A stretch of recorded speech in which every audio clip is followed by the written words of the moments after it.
M करीम question number 31। Question number 31 में ध्यान देंगे तो उसमें 3 केसेस दिया हुआ है। सारे केसेस को हम लोग वन बाई वन पहले उसका डायग्राम समझ लेते हैं और फिर हम लोग क्वेश्चन को कैसे हैंडल करना है उसको हम लोग देखेंगे। ठीक है, सबसे पहले फर्स्ट वाले केस में हम लोग देखेंगे। क्वेश्चन में दिया हुआ है एक 8 kg का ब्लॉक है जो आपको डायग्राम में दिख रहा है, दूसरा 4 kg का ब्लॉक है। बिल्कुल वो बेस पे है। ठीक है, मतलब उन दोनों ब्लॉक्स को बेस के ऊपर रखा गया है। इन दोनों ब्लॉक्स को एक पुली के साथ अटैच किया गया है।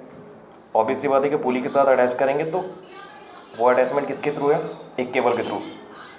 ये सिंगल स्ट्रिंग है, सिंगल स्ट्रिंग और सिंगल केबल। ठीक है, इस पुली को अपवर्ड डायरेक्शन में एक फोर्स लगा के, और इस फोर्सेस का वैल्यू डिफरेंट केसेस में डिफरेंट है।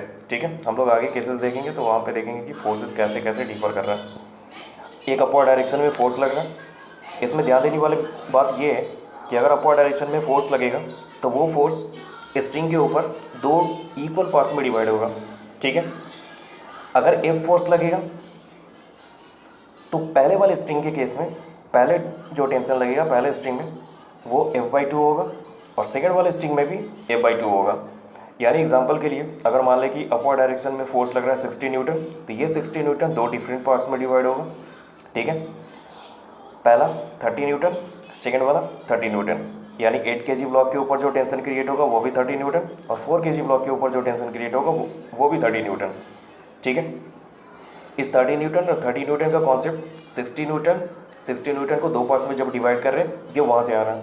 ठीक है, अब यहाँ पे ध्यान देंगे। सबसे पहले हम लोग 8 kg और 4 kg इन दोनों ब्लॉक्स के लिए इन दोनों का फ्री बॉडी डायग्राम पहले हम लोग ड्रॉ करेंगे। तो फ्री बॉडी डायग्राम ड्रॉ करेंगे तो क्या होगा, 8 kg ब्लॉक के ऊपर जो मास है वो डाउनवर्ड डायरेक्शन में 80 न्यूटन का लगेगा। 4 kg मास के ऊपर जो डाउनवर्ड डायरेक्शन में वेट है वो होगा 40 न्यूटन। तो 40 न्यूटन 80 न्यूटन, ये क्लियर हो गया। अब हम लोग फिगर नंबर 2 को देखते हैं, फिगर नंबर 3 को देखते हैं, यानी केसेस डिफरेंट केसेस को देख लेते हैं हम लोग पहले, इसके बाद हम लोग इसको समझेंगे। केस नंबर 2 में देखेंगे। केस नंबर 2 में दिया हुआ है, ऑब्वियसली बात है कि वेट तो आपका चेंज नहीं कर रहा है। वेट आपका 80 न्यूटन डाउनवर्ड डायरेक्शन में, 40 न्यूटन डाउनवर्ड डायरेक्शन में, यानी 8 kg और 4 kg मासेस हैं, लेकिन फोर्सेस का वैल्यू चेंज किया गया है। केस 2 में दिया हुआ है, जैसे केस नंबर 1 में 60 न्यूटन अपवर्ड डायरेक्शन फोर्स था, वैसे ही केस 2 में अपवर्ड डायरेक्शन फोर्स 100 न्यूटन है। तो 100 न्यूटन को 2 इक्वल पार्ट्स में डिवाइड करेंगे। फर्स्ट वाला होगा 50 न्यूटन, सेकेंड वाला हो जाएगा 50 न्यूटन। ठीक है, चलिए अब हम लोग देख लेते हैं लास्ट वाला केस, इसके बाद हम लोग क्वेश्चन को एनालाइज करेंगे। लास्ट वाले केस में दिख रहा है अपवर्ड डायरेक्शन फोर्स 200 न्यूटन जो इक्वली डिस्ट्रीब्यूट होगा 100 न्यूटन और 100 न्यूटन में। ठीक है, चलिए अब हम लोग केस नंबर 1 से स्टार्ट करते हैं।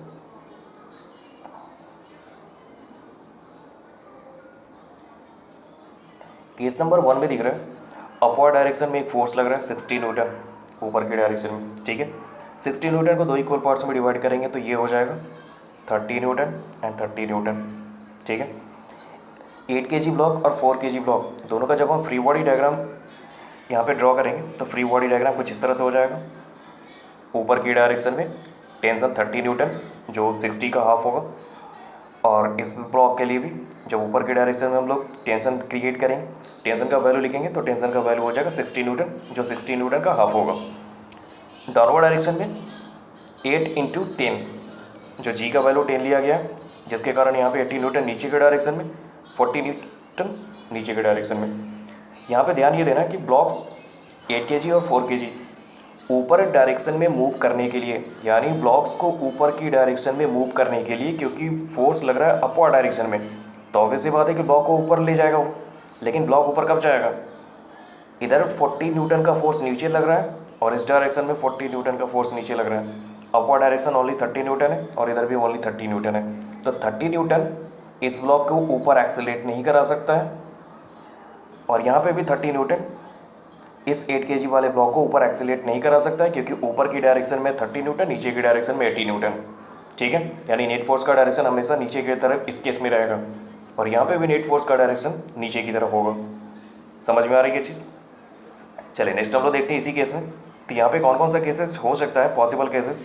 पहले पॉसिबल केसेस को हम लोग देख लेते हैं। केस नंबर 1,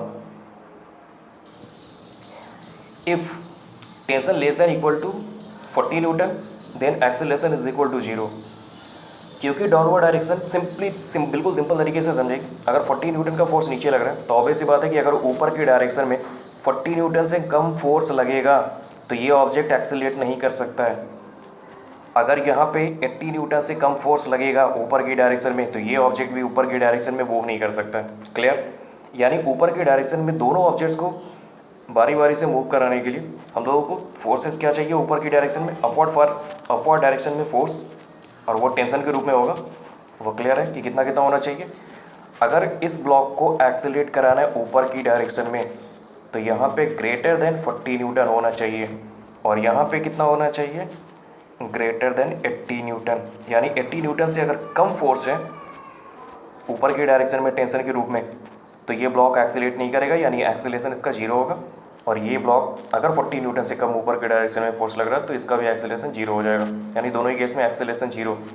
ठीक है, तो यहाँ पे हम लोग 3 केसेस को देख ले रहे हैं, 3 जो अलग अलग कंडीशन दिया हुआ। कंडीशन नंबर 1 है if T less than equal to 40 newton then acceleration is equal to zero. यानी दोनों के लिए एक्सेलेरेशन अगर 40 न्यूटन से अपवर्ड डायरेक्शन में फोर्स लेस है तो दोनों ही केस में यानी दोनों ही ब्लॉक्स के लिए एक्सेलेरेशन जीरो हो जाएगा। ठीक है, अगर ऊपर की डायरेक्शन में जो टेंशन लग रहा है वो 40 न्यूटन से ऊपर है लेकिन 80 न्यूटन से कम है, तो 40 न्यूटन से ऊपर का मतलब हो गया कि एक ब्लॉक तो आपका एक्सेलरेट करेगा लेकिन दूसरा एक्सेलरेट नहीं करेगा। ठीक है, और अगर 80 न्यूटन से अगर ऊपर का फोर्स है, 80 न्यूटन से ऊपर का, तो 80 न्यूटन से ऊपर का फोर्स मतलब हो गया कि ये ब्लॉक भी एक्सेलरेट करेगा और ये भी एक्सेलरेट करेगा। सिंपल। चलिए इसके बाद हम लोग केस नंबर 2 देखेंगे। केस नंबर 2 में क्या दिया होगा, तो इन दोनों का आंसर हो जाएगा A is equal to zero and A is equal to zero. Clear? चलिए नेक्स्ट हम लोग देखते हैं।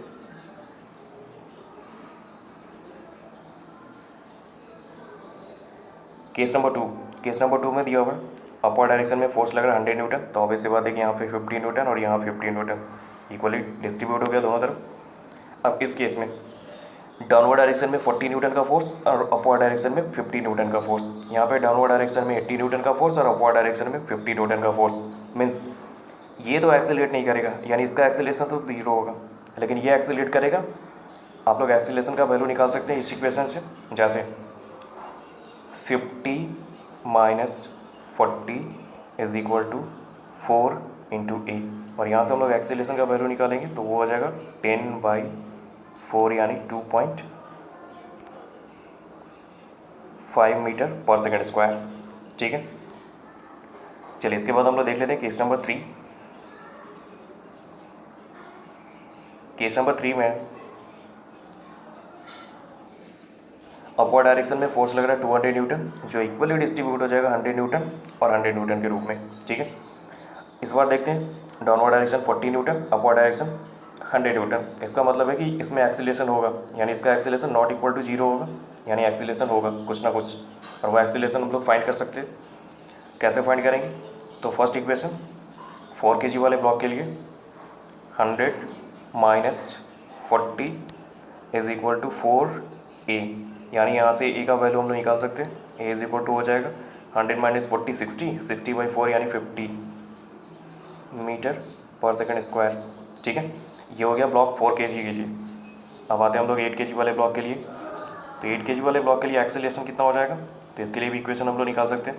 क्योंकि अपवर्ड डायरेक्शन में फोर्स लग रहा है यहाँ पे 100 न्यूटन और डाउनवर्ड डायरेक्शन में लग रहा है 80 न्यूटन, तो एक्सेलरेशन इसका भी जीरो नहीं होगा, यानी कुछ ना कुछ इसका फाइनाइट वैल्यू होगा। वो हम लोग कैसे निकालेंगे, तो 100 minus 80 is equal to 8a। आप a1 और a2 भी कर सकते हैं। ठीक है, इसलिए a इज इक्वल टू हो जाएगा 20/8 इज इक्वल टू 2.5 मीटर पर सेकेंड स्क्वायर। ओके, तो ये था आपका क्वेश्चन नंबर 31। सारे केसेस को मैंने डील कर लिया। ठीक है, आप देख लेंगे, डाउट होगा तो आप मैसेज करके पूछ सकते हैं।